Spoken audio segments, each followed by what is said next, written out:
"You look sad, mister. Want to borrow my mom?" said the alien child to the forgotten human. The city floated in quiet layers of light and metal, stretching so wide that the sky itself looked crowded. Ships moved smoothly between towers like slow fish in a glowing ocean. Hundreds of species lived here, worked here, raised children here. It was one of the safest and most advanced cities in the known galaxy. Yet in one forgotten corner of a transit platform, a human sat alone. His name was Elias Ward. He was old by human standards, his hair thin and white, his hands marked by years of work. His uniform was clean but worn, the color faded from too many washes. The badge on his chest did not shine like the others. It only showed his job code, maintenance support, level low. Elias pushed a small cleaning cart across the platform, slowly, carefully. He cleaned places no one looked at anymore. Corners behind support beams. Benches at the far end where no one liked to sit. He did his work well, not because anyone watched, but because it was how humans were taught long ago. Around him, aliens passed by without stopping. Tall ones with smooth skin and glowing eyes. Small ones wrapped in soft fabric. Insect-shaped beings riding hovering platforms. They did not avoid Elias. They simply did not notice him. Humans had become like that in the galaxy. Not hated, just forgotten. Elias finished wiping a bench and sat down for his break. The platform lights hummed softly. Trains arrived and left. Announcements played in several languages. Life moved on without him. He reached into his pocket and took out a small metal object. It was old, scratched, and warm from his hand. A human star insignia, not worth anything, not recognized by the city systems, but it meant something to him. He remembered when humans were builders, fixers, the ones called when things went wrong. He remembered voices full of confidence, ships full of hope, plans made for centuries ahead. He remembered standing beside other species, helping them survive disasters that would have ended them. No one talked about those days now. Elias closed his hand around the insignia and stared at the floor. His shoulders felt heavy, not from work but from time. That was when a small shadow stopped in front of him. He looked up. A child stood there, barely reaching his knee. The child was not human. Its skin was a soft blue color, eyes large and bright, with a thin crest along its head. It held a small toy drone that floated and spun slowly. The child tilted its head and studied Elias with open curiosity. "You look sad, mister," the child said in clear, simple galactic common. "Want to borrow my mom?" The words hit Elias like a gentle shock. He blinked, once, then again. "What?" he asked softly. The child pointed behind itself. A female of the same species stood a short distance away, talking to another adult. She turned, noticed her child speaking to a human, and froze in surprise. The child smiled proudly. "My mom is very good at hugs. She helps when I cry." Elias felt something tighten in his chest. He had not heard words like that directed at him in a very long time. That's kind of you," Elias said slowly. "But I'm okay." The child frowned, clearly unconvinced. "You are sitting like my grandparent when he misses home." Before Elias could respond, the mother hurried over. Her eyes were wide with embarrassment. "I am so sorry," she said quickly. "My child speaks without thinking. Please forgive." "It's all right," Elias said, raising a hand gently. "No harm done." The mother looked at him more closely now, really looked, at his tired eyes, his careful posture, his old uniform. "My child said you helped earlier," she said. "With the lift gate," Elias nodded. "It was jammed, simple fix." She hesitated. "No one else could get it working." "It was built a long time ago," Elias replied. "Different logic." The child tugged at the mother's sleeve. "He fixed it so the lady didn't cry." The mother's expression softened. She lowered herself to the child's level. "Go play near the wall, all right." The child nodded and skipped away, the drone spinning happily. For a moment there was an awkward silence. "Would you," the mother began, then stopped. She took a breath. Would you like to sit with us during rest cycle? It would make my child happy. Elias was surprised. Humans were rarely invited to anything anymore. If it's not trouble, he said. It's not, she replied. My name is Lyra. Elias. They sat together on the bench. Other aliens glanced at them, some curious, some confused. A human being included, not working. Lyra's child returned and sat close to Elias, leaning lightly against his leg as if it was the most natural thing in the world. You fix things, the child said. Yes, Elias replied. I try to. Did you fix the city? Elias smiled faintly. Not alone. Lyra looked at him. My people learned city engineering from human systems, she said quietly. That was long before I was born. Elias nodded. Humans liked building things that lasted. The child looked up. Why don't humans build anymore? The question was simple. The answer was not. We still do, Elias said after a moment, just in smaller ways. Lyra watched him carefully. You sound tired. I suppose I am. Why? The child asked again. Elias looked at the moving lights of the platform, at the endless flow of life. Because sometimes, he said, choosing his words, you give everything you have and one day you wake up and realize no one remembers. The child thought about this very seriously. That's silly, the child said. I remember you. Elias laughed quietly, surprised by the sound of it. That's good enough for me, he said. A train arrived with a deep hum. Wind rushed across the platform. The rest cycle alarm chimed, signaling the end of break. Lyra stood. Thank you for sitting with us. Thank you for asking, Elias replied. The child hugged his leg suddenly, tightly, then ran back to its mother. As they walked away, the child waved. Don't be sad, Mr. Fixer. Elias watched them disappear into the crowd. Something felt different. For the first time in many years, someone had seen him, not as a relic, not as background, as a person. He stood, picked up his cart, and returned to work, but his steps were lighter now. Above the platform, the city continued to glow. Ancient systems hummed softly, holding together a civilization that had forgotten who built its bones. For now, Elias pushed his cart forward, unaware that this small moment, spoken by a child without fear or prejudice, was the first crack in a long silence. And the galaxy, though it did not know it yet, had just remembered humanity existed. The next few days passed quietly, but the quiet felt different now. Elias continued his work across the transit levels, pushing his cart through long halls and open platforms. He still cleaned corners, still fixed small problems no one else wanted to handle, but something had changed. He noticed it in the way a few aliens paused longer when looking at him, in the way some nodded instead of walking past. It was subtle, almost invisible, but real. The child and the mother returned. It happened during another rest cycle. Elias was replacing a cracked panel near an old support column when he heard a familiar voice. Mr. Fixer, he turned. The child ran toward him, the small drone floating behind like a loyal pet. Lyra followed, moving slower this time, her expression calm instead of embarrassed. You're back, Elias said, surprised. My child would not stop asking about you, Lyra replied. I thought it was better to say hello properly. The child looked at the panel Elias was fixing. Is it broken? Yes, Elias said, but it won't be for long. You always say that, the child said seriously. Elias smiled, because it's usually true. Lyra watched his hands as he worked. He did not use advanced tools, only simple ones. He tapped, listened, adjusted, and waited. After a soft hum, the panel lit up clean and steady. That system is very old, Lyra said. Our engineers said it should be replaced. It could be, Elias replied, but it doesn't need to be.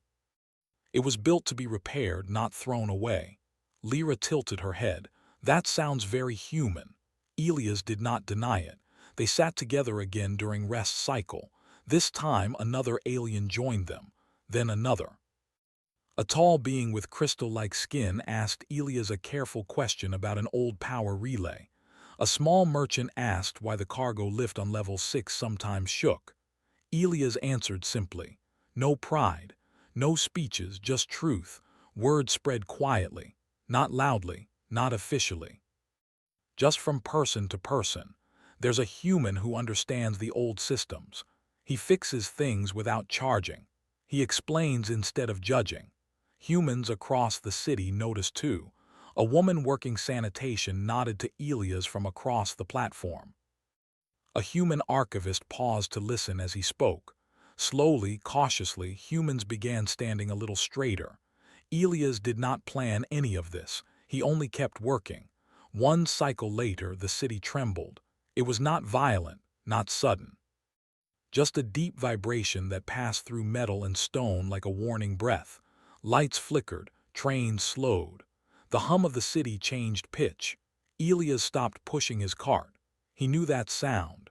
Across the platform, alarms did not sound. Instead, confusion spread.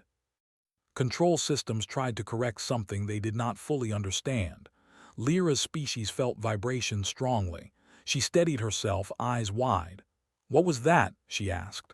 "Load shift," Elias said. "Deep system." "That shouldn't happen," said a nearby engineer from another species. "Our monitoring shows no faults." Elias frowned. "Your monitoring doesn't go that deep."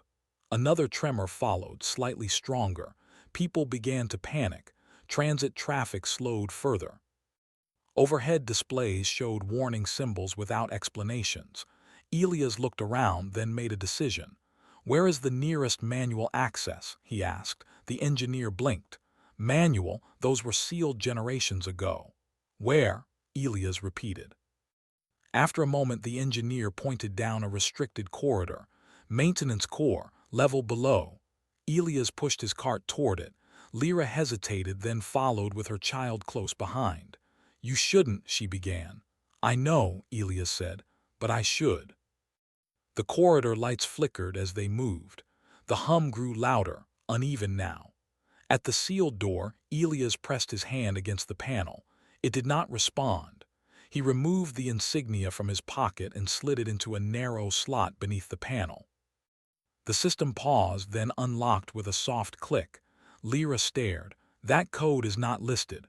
"It wouldn't be," Elias said. "It's human." They entered. Inside, the air was cooler. The walls were thick, built to last. Old human symbols marked the supports, faded but still clear. Elias felt a strange mix of sadness and comfort. The core room was massive. Energy flowed through channels like glowing rivers, but the flow was wrong. Too much pressure, redirected through outdated paths. "The city expanded," Elias said quietly, "but no one adjusted the balance. This system was designed for growth limits." "What happens if it fails?" Lyra asked. Elias did not answer right away. "Then the city tears itself apart slowly," he said at last. Another tremor shook the room. Lyra held her child tightly. Elias moved fast now, but not rushed. He opened panels, rerouted flows, and shut down secondary paths. He used logic that modern systems no longer taught. Fail-safe thinking. Redundancy upon redundancy. Other humans arrived. A man with oil-stained hands. A woman carrying an old data pad. A young human technician whose uniform did not even list engineering as her role. They did not speak much. They simply helped. Alien engineers watched in silence as humans worked through problems they had never been trained to see. Humans did not override the systems. They guided them. Finally, the hum began to smooth out. The lights stabilized. The trembling faded. Above them, the city breathed again. Silence filled the core room. Then a quiet cheer rose from the corridor as systems confirmed stability. Lyra exhaled slowly. "You saved us." Elias shook his head. "We just listened." The child looked up at him with wide eyes. "You fixed the city." Elias smiled gently. "For today." Security arrived soon after, not aggressively, carefully. Officials demanded explanations. Data logs were reviewed. The truth spread faster now. The core systems were human-built. The emergency logic was human-designed. The only reason the city survived its growth was because humans had planned for failure centuries earlier. The council requested Elias by name. He stood before them in a simple maintenance uniform. No rank, no title, they thanked him formally, offered compensation, offered promotion. Elias listened politely. "What humans need," he said calmly, "is not reward, it is remembrance." The council members exchanged uneasy glances. Lyra stood among the observers, her child holding her hand. That night, messages spread across human communities in the city. They called us. They needed us. We still matter. Elias returned to his small living space after a long cycle. He placed the insignia on the table instead of hiding it away. For the first time in decades, he slept without the weight pressing on his chest. Above him, the city lights glowed steady and calm. The galaxy had not fully understood yet, but it had begun to remember something important. When everything else fails, humans remain, and they know how to fix what others forgot was even broken. The days after the incident did not return to normal. They moved into something new, something careful and uncertain. Across the city, engineers reviewed data they had ignored for generations. They stared at diagrams marked with old human notation, layered logic paths, and safety loops that did not follow modern design rules. The systems worked, but they worked in ways no one fully understood anymore, except the humans. Elias was asked to visit 3 more core stations within the same cycle. He did not go alone. Other humans were invited too, some reluctantly at first, some with quiet hope. They arrived in work uniforms, archive robes, transport gear. None of them were famous. All of them knew something useful. Alien officials watched closely, some with gratitude, some with discomfort. Humanity had been forgotten because it had stepped back. Now it was stepping forward again, and that made the galaxy uneasy. In a council chamber high above the city, leaders from many species argued in calm voices that carried sharp meaning. "We cannot rely on outdated builders," one counselor said. "Their methods are inefficient." "They saved the city," another replied. "That is not inefficiency." "They exposed a weakness we did not know we had," a third said. "That is dangerous." Below the chamber, Elias worked. He stood inside a transit junction that had failed twice in 1 week. The system showed no errors, yet pressure kept building. He crouched, listening to the vibration through the floor, his palm flat against the metal. "It's echoing," he said. A tall alien engineer frowned. "Our sensors show nothing." "Your sensors look forward," Elias replied. "This problem looks backward." He traced a line on the schematic. Someone removed a human buffer layer centuries ago. It looked unnecessary, but it was there to absorb stress from expansion. The engineer was silent. "Can it be replaced?" the alien asked. "Yes," Elias said. "If you stop optimizing everything for speed." The repair took hours. When it was done, the station ran smoother than it had in decades. Word spread faster now, not as rumor but as fact. Humans were being requested, not ordered, requested. That change mattered. Still, not everyone was pleased. In one sector of the city, an alien industrial guild protested the growing human involvement. Their systems were modern, expensive, and controlled by proprietary logic. Human intervention threatened that control. "They rely on intuition," a guild leader argued publicly. "That is not science." A human technician heard the broadcast while adjusting a power node. She smiled faintly. Intuition was just experience that refused to forget. Then the real crisis began. It did not start in the city. It started in the space around it. A network failure rippled through the orbital defense grid. Not an attack, not sabotage. A cascade error caused by a misaligned update sent from a distant hub. Automated systems tried to compensate and instead created conflicting commands. Defense platforms locked into safe mode. Navigation arrays drifted out of alignment. Supply traffic slowed to a crawl. The city was not in danger yet, but it would be. The council called an emergency session and, for the first time in generations, invited human representatives to speak. Elias stood again before the council, this time not alone. 5 other humans stood with him, each from a different field: maintenance, logistics, systems history, infrastructure psychology, emergency planning, fields the galaxy no longer taught as separate disciplines. Elias spoke calmly. "Your grid is too smart," he said. "It tries to solve everything at once." A counselor bristled. "Our systems are advanced beyond." "They are advanced," Elias agreed. "But they are not patient." He gestured to the display. "This grid was built on human logic at its foundation. You replaced the surface layers but kept the core. Now the surface is fighting the core." The chamber was quiet. "What do you suggest?" asked Lyra's species representative, who had listened more than spoken. Elias did not hesitate. "We slow it down, we let parts fail safely. We guide the collapse so nothing breaks." "Guide a collapse?" someone whispered. "Yes," Elias said. "Humans learned long ago that failure is not the enemy, panic is." Permission was not given immediately, but time ran out. As orbital traffic stalled further, supply delays began affecting the city.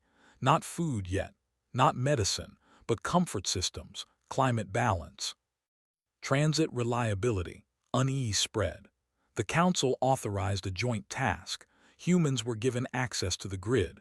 Across the city and beyond it, humans logged into systems they had not touched in centuries. Old protocols awakened. Manual overrides responded. Logic paths long dormant accepted commands like they had been waiting. Aliens watched as humans did something strange. They disconnected parts of the system on purpose, shut down non-critical nodes, reduced automation. Traffic slowed, then stabilized. Defense platforms shifted to passive alignment instead of active correction. The cascade weakened, but it was not enough. At the heart of the grid, an ancient coordination core began to fracture, not physically, logically. Conflicting priorities were tearing it apart. Elias and 2 others traveled to the orbital control station. Lyra's child watched from the viewport as the stars drifted slowly. "Is it breaking?" the child asked. "It's confused," Elias said gently. Inside the core chamber, data streams filled the air with light. The system's voice echoed, repeating status loops without resolution. Modern engineers tried to impose order. The system rejected them. Elias stepped forward. He did not issue commands, he spoke to it. "Fallback mode," he said. "Tier 0. The system paused. No one had used that phrase in living memory.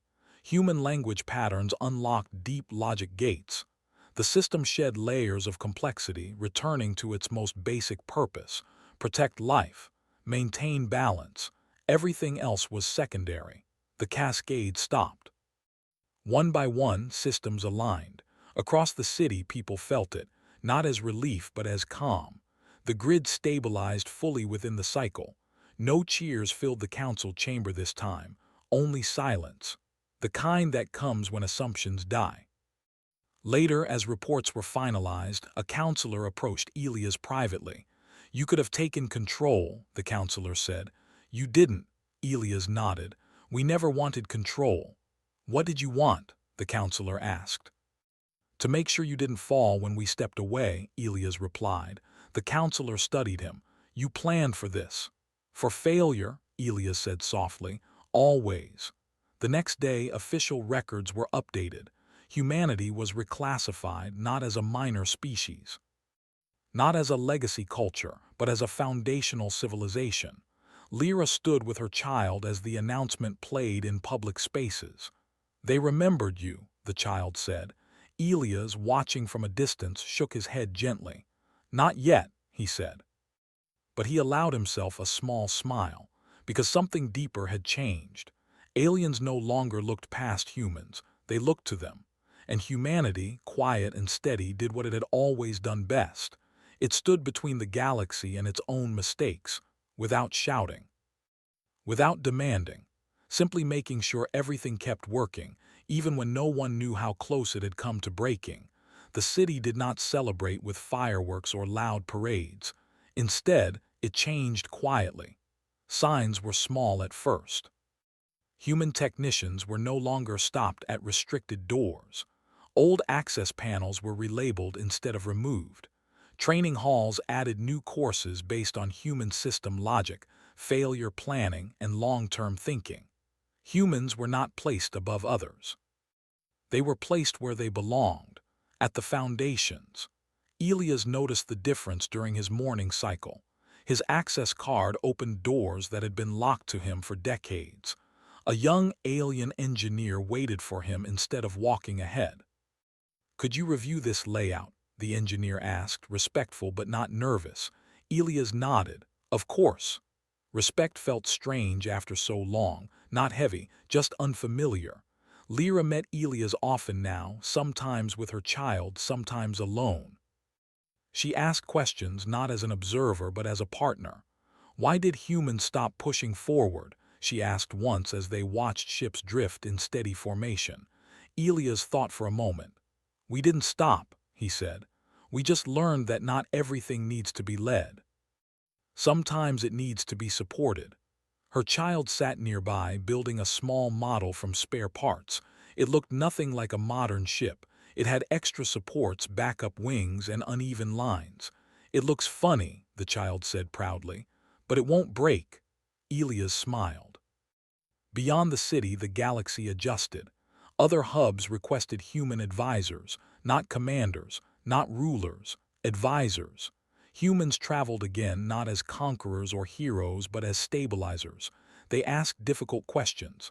What happens if this fails? What happens if everyone makes the same mistake at once? What happens after we are gone? The galaxy had never liked those questions. Now it needed them. Not all reactions were peaceful.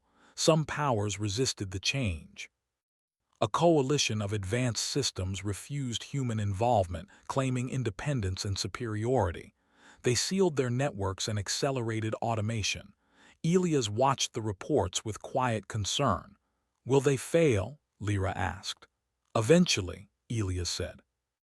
"Not because they are wrong, because they refuse to listen." The failure came sooner than expected. A distant star network collapsed under its own complexity, not destroyed, paralyzed. Systems argued with themselves faster than anyone could intervene. The coalition asked for help. The council looked to Elias. "You don't have to go," Lyra said softly.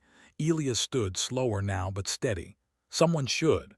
He traveled with a small human team, no fleet, no threat, just tools, knowledge, and patience.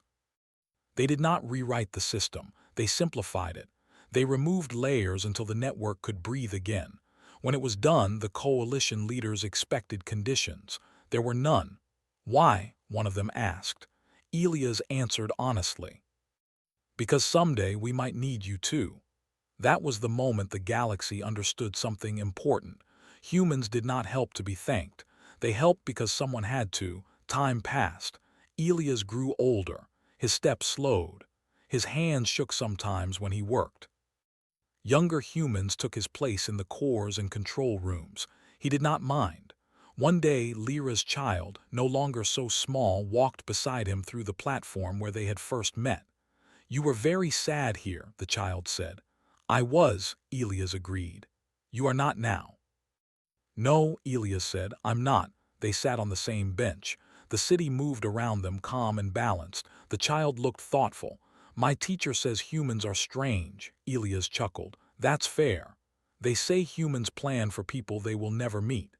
"Yes," Elias said. "That's called hope." The child looked at him seriously.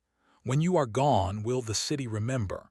Elias looked at the layers of light, the systems humming quietly, the people living without fear of sudden collapse. "It won't need to remember me," he said. "It will remember what to do." That night, Elias placed the old insignia back into his pocket for the last time, not to hide it, just to keep it close. He slept peacefully. When he passed, it was quiet. No alarms, no emergency, just a steady city continuing to live. The council announced his passing publicly, not with sorrow alone but with gratitude. A small human-built plaque was placed in the transit platform. It did not name him a hero. It read, "He helped things keep working." Lyra stood with her child as people from many species stopped to read it. "He fixed the galaxy," the child said softly. Lyra shook her head gently. "No, he reminded it how to fix itself." Across the stars, human methods became standard practice. Systems grew less fragile. Civilizations learned to slow down, to plan beyond ambition. Humanity never ruled the galaxy. It never needed to. It became something stronger, the quiet backbone of survival. And whenever a system trembled, whenever panic rose, whenever everything seemed too complex to save, someone would ask the simplest question of all: is there a human who understands this? The answer, more often than not, was yes, because humans were never gone. They were just waiting, making sure the universe didn't break while no one was looking.